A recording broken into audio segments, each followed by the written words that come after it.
I don't know if you guys were paying attention in the first section, but why is it that people need others, allegedly, to validate how they feel? And he isn't always saying, if everyone feels good about it, he uses the individual. But then he goes to the individual, to everybody. But then, we have these things where people vote to see who feels a certain way. So is it the individual or is it the group?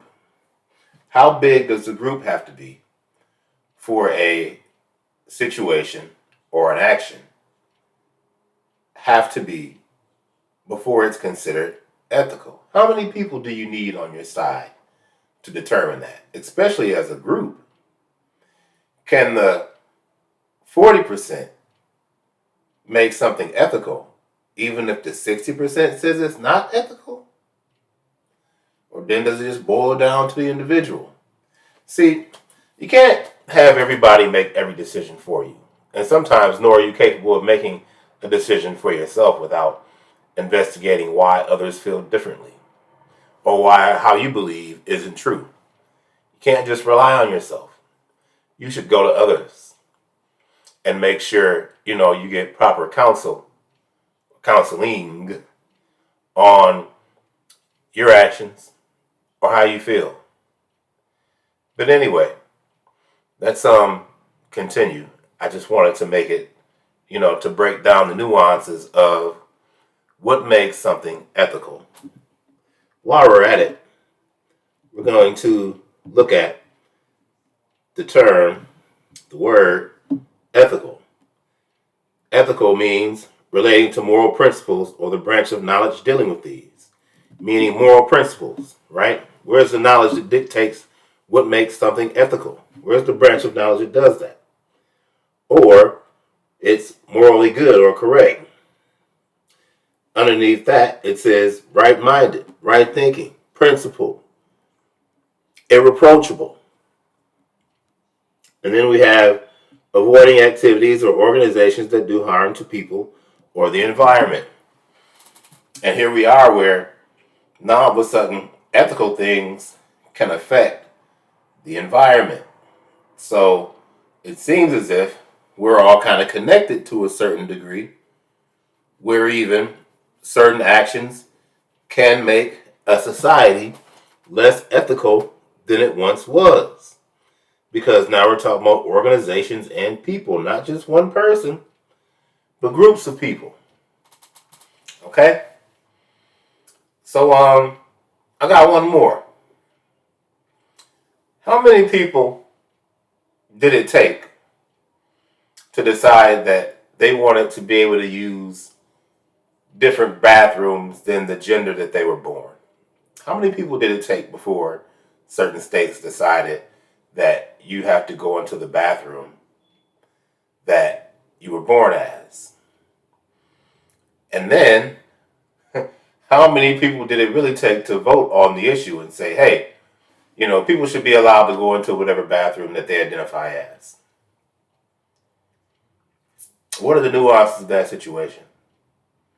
We had whole groups and organizations who refused to go to certain states, and musicians and entertainers or whoever you wanted to put into that Hollywood limelight of people who didn't want to go to certain states. If you said that, no, people will indeed have to go into whatever bathroom they were born as.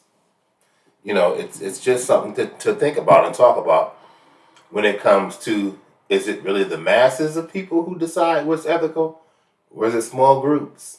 Is it more nuanced than that? I believe it absolutely is more nuanced. I don't care if you got 100 people that say something is good and then 10 people say that it isn't. Perhaps those 10 people are right and the other 90 don't exactly know what the hell they're talking about.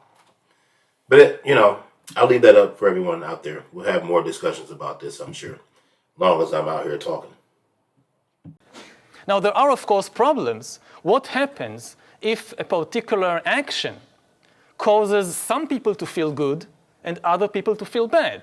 This is when you have arguments within liberal ethics. Say, for example, an extramarital affair. I have an affair outside of marriage. I feel very good about it, but if my spouse finds out, he will feel bad about it, and probably I will also feel bad about it. And if we say we divorce as a result and we have children, they will feel bad about it. So what is more important, my good feelings at a particular time or the bad feelings of my spouse or my children? Different people have different views on this question, but as long as they are liberal, the argument will be done in terms of feelings. The question will be, what feeling is more important?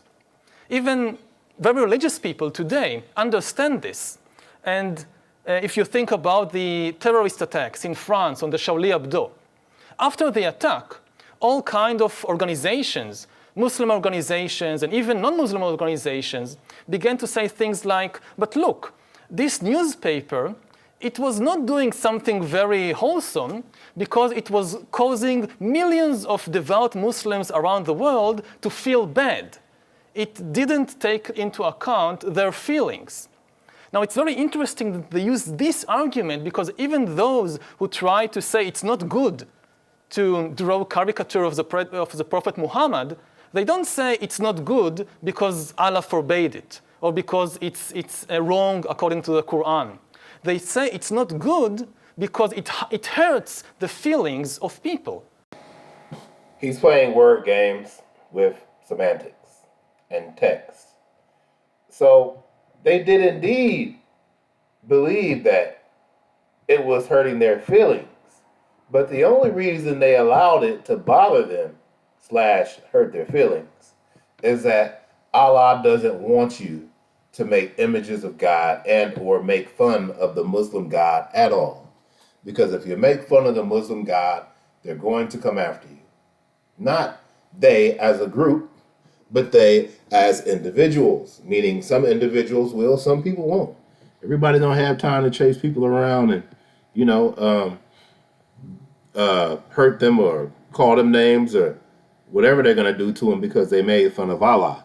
But those are definitely word games. The only reason that they know that should hurt their feelings is that you're not allowed to make images of Allah in any way, shape, or form. And they will indeed be angry about it. But you see how he did it. They didn't say Allah said, they said it hurt their feelings. But the only reason they're saying it hurt their feelings is because Allah said you shouldn't do that. And not only does it hurt their feelings, but it also makes them angry. So even those arguments are praised in liberal terms of feelings.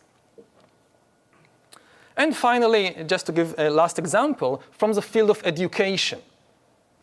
What is liberal education? The main idea of liberal education is that the student or the pupil is the highest authority, not the teacher, not the professor. In liberal education, the main thing you try to teach your pupils or your students is to think for themselves. They are the highest authority. You go from kindergarten to the university, and you ask the teacher, you ask the professor, what are you trying to teach? And he or she will say, well, I try to teach history or mathematics or physics, but above all, I try to teach my students to think for themselves. This is the most important thing.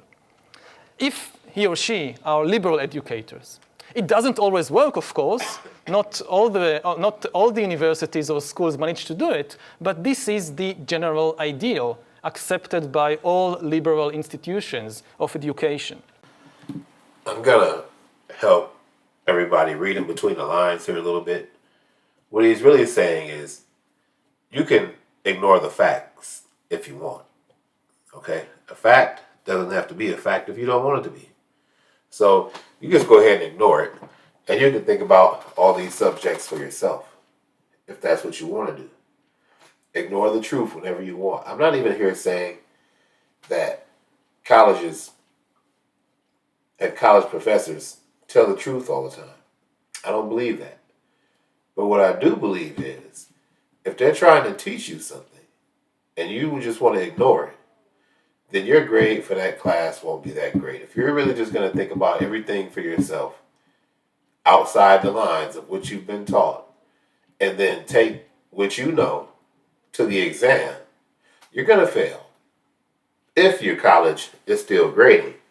Now, if you go to a college that's not grading papers anymore or grading tests and exams and that sort of thing, then hey, perhaps maybe you can pass by thinking about everything for yourself. But he's really saying ignore the facts whenever you get ready to, and you'll still have a good outcome.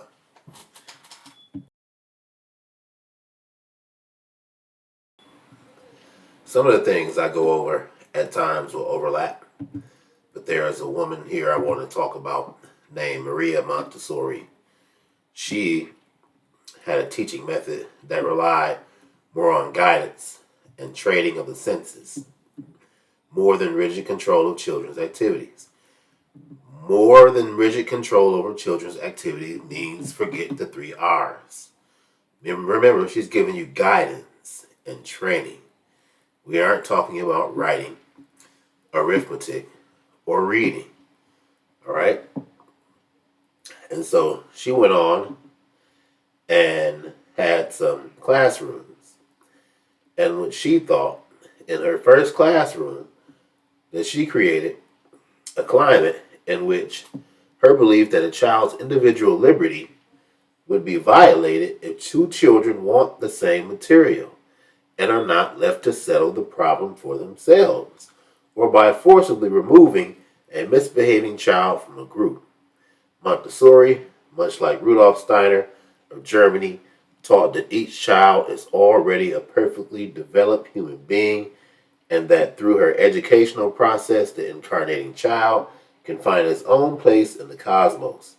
It should be noted that at one time, Benito Mussolini was president of the Montessori Society of Italy. And she also had books published or some of her books, printed by the Theosophical Publishing House. So, she's in the same group with Alice Bailey and Blavatsky and Robert Mueller and Gandhi and some other folks. But hey, like I always say, what do I know? I'm just a reporter. But yeah, perfect little gods. If they're perfect already, then there isn't any need to teach them, right? They already know what they need to know. So, just sit down, be quiet, and let them think for themselves and go through class and through life thinking that they know everything. Just like Harari just said about the child, the student, being the highest form of understanding. Nobody can teach the child anything. Similarities, definitely. Now, when we look at the world of today in 2015, we can say that the liberal package dominates most of the world. This liberal package contains human rights, which are these walls, defenses established to protect the inner freedom of each individual. This is the human rights. This package contains belief in individualism, in liberal democracy, in free market economy. And I think we can say that not everybody accepts this particular package, but it is the dominant ideological package of the world today. And there is very little viable alternatives or real alternatives to this package at present. Over the last few years, we have seen a lot of social protests in different places in the world, but the vast majority of the protests were done in the name of the liberal values, not against them. People were coming to the governments and saying, you don't live up to the liberal ideals. We want the politics to be more democratic.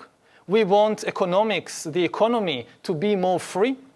The vast majority of social protests did not have any alternative to this package. They simply wanted it to be implemented better than it is being implemented today.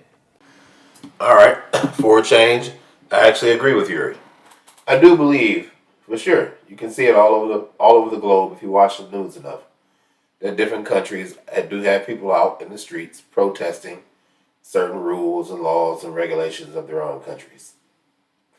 You know, here in America, I'll speak for America since that's where I live. I believe that what we have are change agents. That's what some people call them. Sometimes you can call them undercover agents. Sometimes you can call them simply pawns or patsies or people who just don't know any better about how society should be run. Sometimes the government puts these people out here. Sometimes other countries send them over to our country, just like Yuri Bezmenov said, because what they're counting on is the people living in a particular country who don't know any better about why things in society stand as they have been for centuries. And so you get people to come along and say, yeah, but I don't agree with that, and I think things should change. Forget what you're talking about. I don't believe any of that stuff. Why can't I just be allowed to live how I want? Well, because society, for the longest time, has decided that certain things are better left alone because they're going to damage society as a whole. And there have been historians also study certain behaviors, not to mention any right now, but just as a broad brush, certain behaviors or things that society just doesn't really want to allow. And most times it is on the liberal front where people want things changed. But like I said earlier, most of the time it's not like a whole huge group of people out here protesting. There are very few. All right? Very few. But it only takes a few sometimes to protest something before everyone wants to jump on the bandwagon. Another potential source for an alternative, which more and more people speak about, is China, the rising superpower of the 21st century. However, even though China is definitely an economic giant, it is still an ideological dwarf. In terms of ideology or religion, China have very little to offer the world, at least at present. In theory, officially, it is still a communist country, but it is very far from being communist in practice.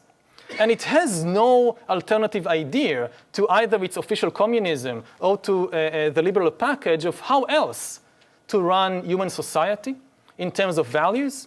Maybe in the next decade, 2 decades, 3 decades, we will see the rise of a completely new ideology in China. But speaking as of 2015, China is extremely good in business, in making money, in making products, but ideologically, it seems to be bankrupt. I want to address a few things here because I believe Yuri was giving us a lot of double speak, talking out both sides of his mouth, and just saying things that he wants you to believe that he doesn't even really believe himself. So he said they're an ideological dwarf. China has 1.1 billion people. How are they an ideological dwarf when they have 1 billion people living in their way? Unless he just means that their ideas are ideal for him or everyone else that's liberal. If that's the case, that's true. Take your liberalism to China and see what happens to you. The next thing he said, as far as an ideology or religion, he said they have very little to offer the world. I don't know about that because there are many parts of the world that are communist. Perhaps they don't want to have to deal with the rest of the world, or they'd like to see the rest of the world like they are. And then he also said, in theory, they're still communist. But then he said they aren't communist in practice. How are they not when they have a social credit system where they make the entire country live in a particular way, or else you're just breaking the law? They want everybody to live a particular way. And if not, then they're going to shame you and put your face up everywhere so you can be shamed and adjust your behavior. I bet in liberalism, that's not really what they want to do. They don't really want to post your face all over the place. Because what would happen if they did it to you? You wouldn't like that. But yeah, take your liberalism to China and see what happens. And so my final thought is I don't believe that China, or I believe that China isn't concerned with new ideas. All right? New ideas means that you probably want to switch up their liberalism or to switch up China's communism, and they're not having that. If they were, they'd listen to the people who lived in their country already. But yeah, he's just making up stuff here. Ideological dwarf isn't true. And neither is it true that they don't practice communism. I've never heard a bigger lie. I can't say it all my life. I forget that. But that's a pretty big lie that he told. Everyone knows that China's communist, and they practice that. They have re-education camps to crying out loud. But anyway, let's let him talk some more with this nonsense. The third main alternative to the liberal package is radical Islam, or radical religions in general, but very often we focus on radical Islam. However, even though radical fundamentalist Islamic movements oppose the liberal package, they don't really have any relevant alternative that can be offered and implemented in the 21st century. The reason is that most of their ideas are out of date. The people of the Middle East have had a type of culture and they've had order for a very long time. Now, I'm not saying their way of order is true and the most helpful for a society. Most systems of order are going to have problems. But to look at them and say that they don't have the answers for the 21st century, I'd like to look at liberalism and say that it doesn't have the answers either. So just to look at them and say, well, this is old and played out, isn't the problem of why we don't have the answers for the 21st century. Because I'd like to say that we all should get back to farming and real culture.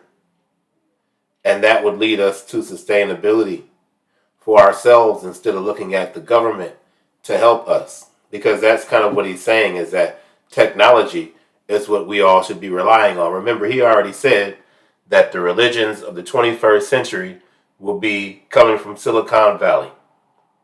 So to him, the answer is technology. But for most of these people who think they're going to be able to live forever, he doesn't say it, but I'm sure he believes it, that technology would be the answer to that. We shall see, Mr. Harari, where the answers lie for what we do about the 21st century.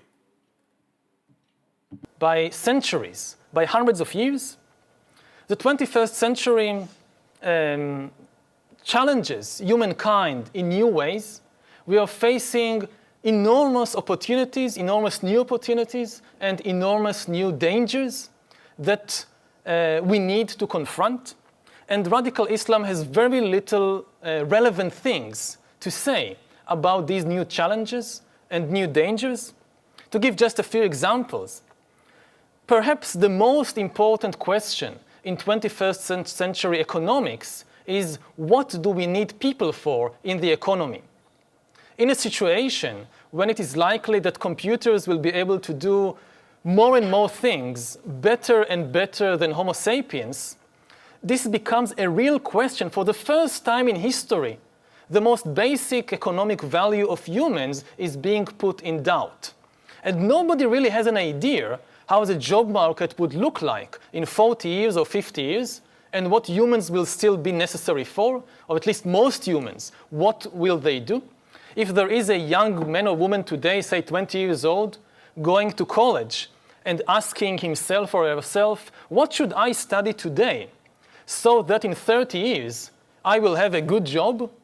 Nobody knows what to tell him or her. Nobody knows. We don't have a clue how the job market would look in 30 or 40 years. And again, it's not even clear that it's not that there will be different jobs. It's not even clear that there will be any jobs for most humans. Another very big challenge and opportunity is concerned biotechnology. The possibility of extending human life and human health indefinitely, with 80 being the new 40. What will this do to society, to sexual relations, to family structures? This is very big questions. Another very big question which emanates from this field of biotechnology is the possibility of, for the first time in history, real biological gaps opening between the rich and the poor. Previously in history, there were always gaps between rich and poor, but these gaps were social, economic, legal, not biological. There was no real biological difference between the king and the peasant. They had the same basic physical, cognitive, and emotional abilities. Now, with the advent of biotechnology, we are facing a possibility. It's not a prophecy, it's not certain, but there is a possibility of real biological gaps opening and Homo sapiens splitting into different biological castes or even different species. These are the kinds of problems that we need to confront in the 21st century. And the problem of radical Islam and radical Christianity, Judaism, and so forth is that they have nothing relevant to say about these questions. They have no answers to these questions because they don't even understand the questions.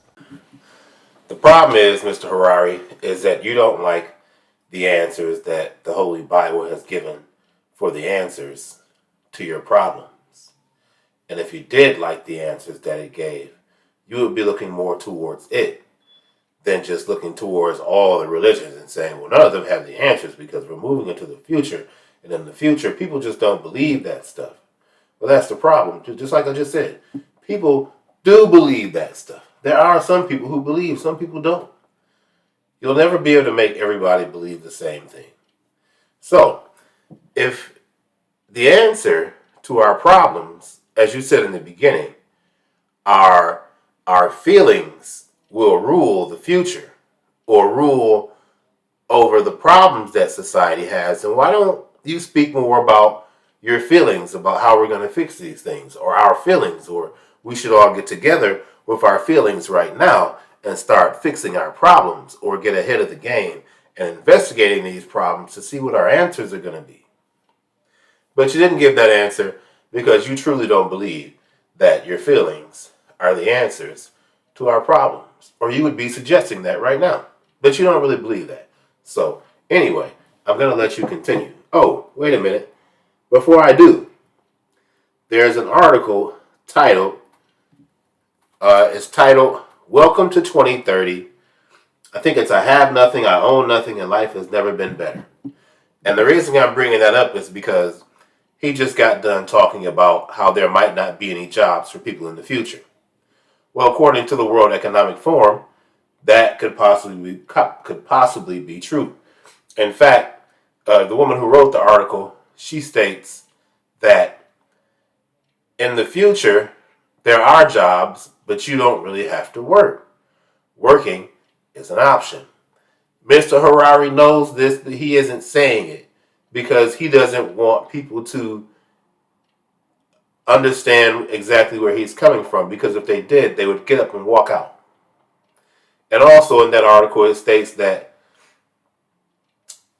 you have to call people to drop off kitchenware if you want to cook, because people don't really cook anymore. All right? They don't say, I'm not sure if the article states where you get your food from. Like there are just these spots where you just go get food from what? Because the robots are working them? And the robots are preparing these meals? Or has the state forced people to work in these places so things can allegedly be free? And then you go get this free stuff, though people are giving their time and effort to make things accessible for people, but they're not getting paid enough money to live the lifestyle that America once promised people about the American dream and how anything is attainable. Well, it just so happens that anything is attainable until the state or your government says otherwise. And that's the problem. Until the state says otherwise. So I'm going to let Mr. Harari again continue. Oh yeah, go look at that article. Welcome to 2030. I have nothing. I own nothing, and life has never been better. I'll show a picture for it here shortly in my video. Thanks for watching.